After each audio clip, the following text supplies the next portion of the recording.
राधे राधे जी, जय श्री राम, हर हर महादेव। देखिए, जिसके भी यहाँ पहला बेटा हो जाता है ना, तो वो दूसरा चांस नहीं लेता, क्योंकि वंश वृद्धि तो उनके बेटे से ही होगी, तो दूसरा चांस क्यों लेगा।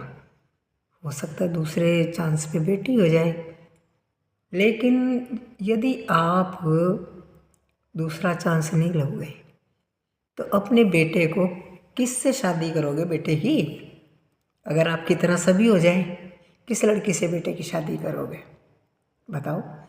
और ये पृथ्वी का बैलेंस भी बराबर होना चाहिए, बेटा बेटी दोनों ही होना चाहिए।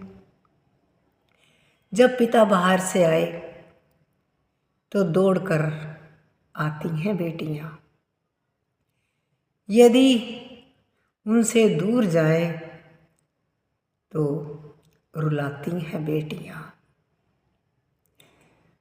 ससुराल में दुख सहकर भी किसी को ना बताएं, ऐसी होती हैं बेटियां। तो देखिए, बेटी होना भाग्य की बात है। एक एक बेटी तो सबको करनी चाहिए। देखिए, जब क्योंकि बेटी होने से ही हमें पता चलता है कि हमें दान के बारे में समझ आती है।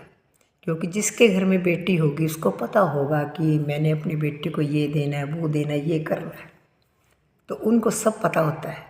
तो बेटी तो अवश्य होनी चाहिए। देखिए, मेरी एक ही बेटी है और वो भी शादी के 9 साल बाद हुई, तो उसके बाद भी सिर्फ सिंगल बेटी ही है मेरे पास। उसकी मैंने शादी कर दी है। अब उसके पास 2 बेबी हैं, एक बेटा एक बेटी। उसके पहले बेटी थी, तो वो कहते थे कि हम अब दूसरा चांस नहीं लेंगे, लेकिन मैंने कहा नहीं, एक चांस और लीजिए आप। बेटी बेटा तो भाग्य एक से होते हैं। देखो, तो देखिए, बेटी घर में होनी बहुत ज़रूरी है। बेटी के बिना तो घर सोना है।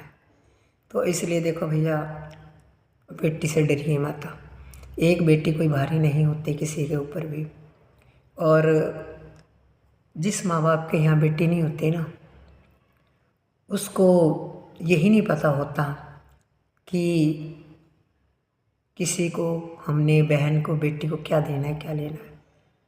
बेटी होने से ही सब पता चलता है। इसलिए बेटी तो होनी अवश्य है। एक एक बेटी सबके होनी चाहिए।